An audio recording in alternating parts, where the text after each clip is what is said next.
In this video, I want to talk about failures and setbacks and how to deal with that as an artist, as a music producer, as a DJ. If you're new to this channel, my name is Philip from Pick Yourself, and I run this just to help you build a meaningful life based on your passion for electronic music. So if that's your jam, make sure to subscribe because I'm going to put out a lot more helpful content in the near future.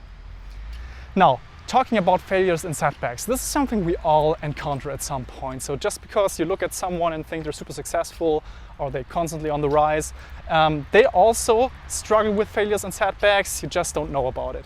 So first of all, that's normal. The question is, how do you react to these types of things?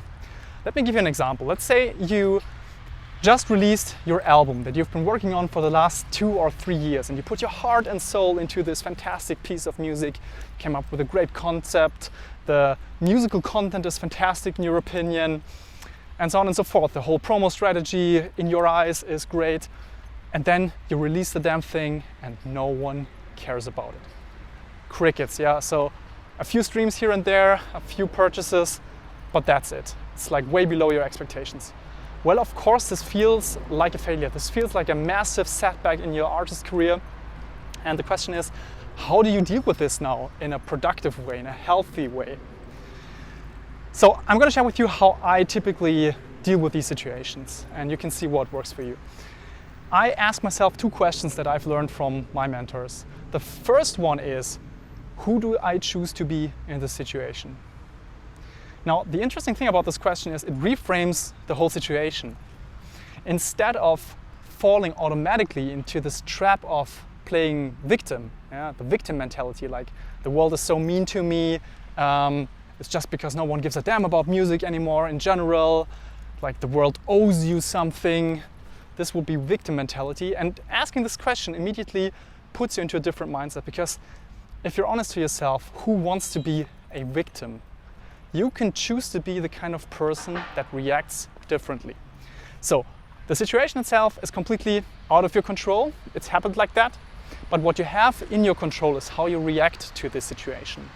So asking yourself, who do I choose to be in this situation, helps you, puts you immediately into a more healthy seat, like the driver's seat. You have control over it. You can control who you choose to be, how you react to this.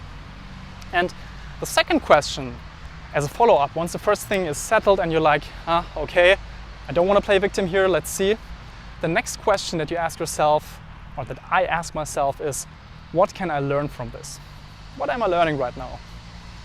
And again, I didn't come up with these questions on my own, but I found them super helpful when I started to apply them. The question, what am I learning, helps you reframe the situation into something positive. So a negative thing happens, but every time you're learning something, it's actually a positive thing. Yeah? To give you an example for this thing that I've just outlined with the album release that completely tanked, you could ask yourself, did I maybe wait too long to put this album out? So maybe you could have put it out already in the first year, but you struggled with perfectionism, and then it took you 2 more years and your audience has already moved on in the meantime. Could be one explanation, if you're really honest with yourself. Another one could be that actually you were so exhausted at the end of the production process that you didn't have the mental bandwidth for promotion, but also you didn't want to hire someone else to help you with that. Didn't want to outsource anything. You had everything under your control, but it was just too much. And coming up with these painful questions, this radical honesty with yourself, this is where growth happens and the learning process kicks in. And I bet that in the next time something like this is on the horizon, you would do a few things differently, and maybe the outcome will also be different then. Okay, so I hope that this was helpful for you. Let me know in the comments what you think of this concept and what question you would maybe add to this. And if you have any other questions or want me to talk about something here on the channel, leave a comment below. I'm happy to hear from you. See you soon. Until next time. Bye-bye.